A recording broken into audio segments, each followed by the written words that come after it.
Primeiro, você desistiu de ser professor, porque nesse país aqui não dá, né? Então, Não tem cara, grana, tem que ser empreendedor, não dá pra ser professor. eu vou te falar que eu participei de uma bolha de professores que vivia bem, que era o professor de cursinho pré-vestibular. Então existe uma bolha, um pequeno grupo de professores que recebia bons salários, né? Mas eu acabei indo para o outro lado de empreender na educação, né? Enfim, mas dando um passo atrás, eu sempre gostei de matemática. Só assim, desde molequinho, sempre gostei de matemática.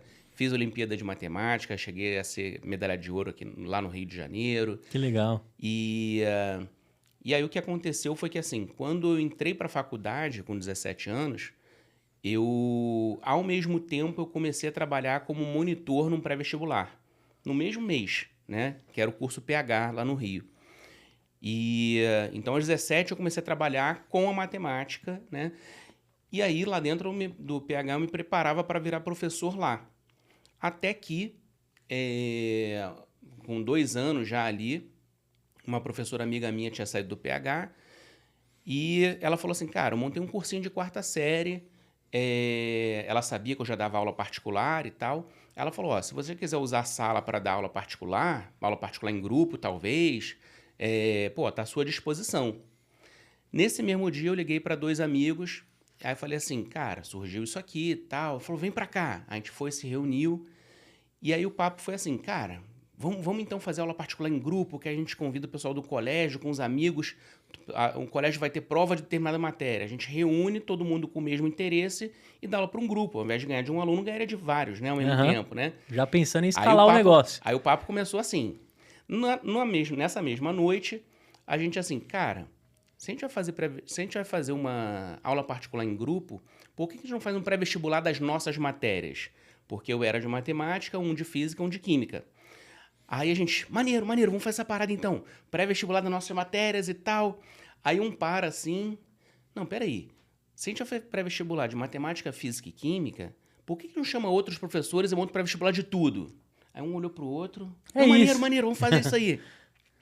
A gente, não, beleza, vamos montar um pré-vestibular, mas, pô, precisa de verba para montar uma empresa dessa, né? Quanto é que você tem?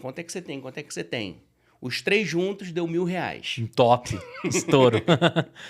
Aí a gente, pô, R$1.000, o que a gente vai fazer com R$1.000? Aí a gente fez o quê? Fez panfleto com aqueles R$1.000. A gente não tinha como pagar ninguém para distribuir, a gente mesmo distribuía na caixinha de correio dos prédios da vizinhança. Estamos falando de 98, né? Por isso que panfleto apareceu aí, 98, né? O pessoal não vai nem saber o que é panfleto. Acho que a galera... Meu filho não sabe o que é um panfleto.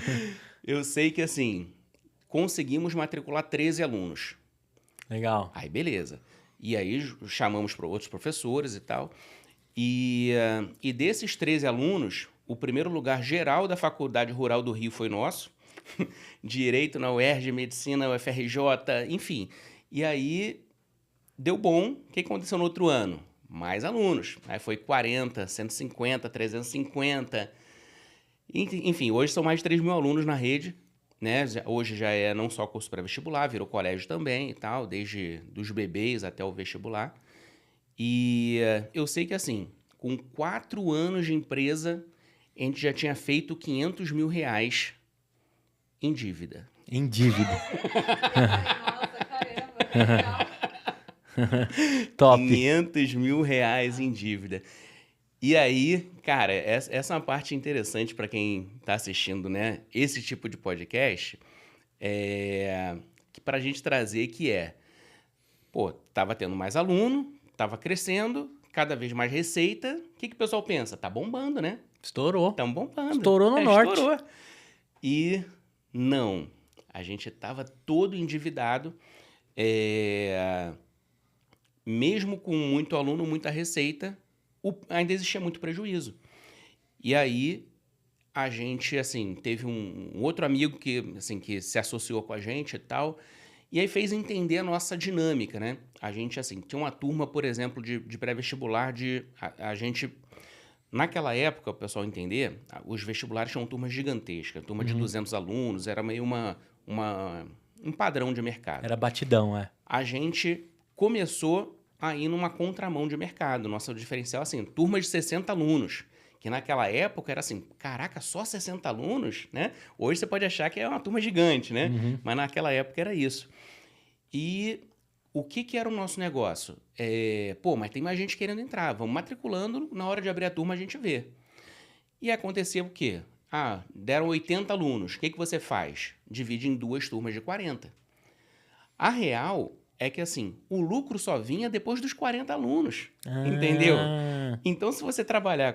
na verdade, era melhor ter uma turma de 60 do que 2 de 40. Entendi. Entendeu? E a gente, naquela mentalidade, não, é mais aluno, mais receita, isso. E eu acho legal, associando a realidade de hoje, né? Que muita gente tem essa mentalidade, principalmente quem tem negócio online. O cara assim, não, fiz o 6 em 7, faturei 100 mil reais. Fulano faturou 5 milhões de reais. Aí você, uau! Mas e o lucro? Teve lucro, Sim. né? Se tirar as despesas, quanto dá de... Faturar 5 milhões de reais é mole. Tu investe 4 milhões e meio, entendeu? Sim. E, enfim, ainda vai ter os outros custos. Pode ser um negócio, né, que não faça sentido nenhum. E aí a gente apertou o parafuso. Na hora que a gente apertou o parafuso, aí a gente viveu uma maravilha. O seu custo era o que na época lá? Era pagar os professores? O centro de custo de um negócio de educação é sempre professor. Né? É o maior centro de custo disparado. Para você ter uma ideia, a gente está falando de 3 mil alunos, eu tenho 500 funcionários. É muita gente, né? É muita gente, É muita cara. gente, entendeu? Porque não é só professor, né? Aí tem todo o staff para a coisa acontecer e tal. Então, a margem de lucro do business de educação não é grande, mas você está trabalhando com muito volume, enfim. E tem então, bastante inadimplência também, tem né? bastante inadimplência, você tem que... isso tem que entrar na sua matemática, saber assim, 5% de inadimplência você vai perder. Isso aí já é para considerar que todo ano você vai perder aquilo. E a gente, entrando um pouquinho nisso também, né, que assim, a gente tem no Brasil uma proteção muito grande para o cara que quer ser inadimplente. Então, você não pode não dar o diploma do aluno, você não pode tirar o aluno no meio. Então, o aluno fez matrícula, pagou a taxa de matrícula, estudou, tá devendo, não pagou. O que ele vai fazer? Ele vai terminar o ano, você vai dar o diploma dele. O que ele vai fazer? Ele vai matricular em outro colégio e fazer a mesma coisa. Vai ficar inadimplente na outra, entendeu? Mas não suja o nome? Suja, né? Então, suja o nome, mas no mundo brasileiro que a gente tem aqui, né? A gente tem família que já se programa assim, não, vamos sujar só o nome da minha esposa e aí o do marido fica limpo, entendeu? Entendi. Então o cara já joga com isso. 2 anos estão garantidos, já. Teve até uma situação que eu lembro minha esposa era professora também na minha escola, né? E ela encontrou um aluno dela no shopping. E o aluno, assim, como ela tinha acesso a bastidor, ela sabia que o aluno era inadimplente. E aí ela virou virou depois para mim, encontrou o aluno, ele falou que ia pro PH, que era um colégio caro na região, mais caro que o nosso lá. E aí depois que ela terminou de falar com ele, ela falou comigo assim, não entendo. O cara inadimplente vai para um colégio mais caro? Aí eu falei, bom, a diferença é para quem paga. Para quem não paga, não faz diferença, pô.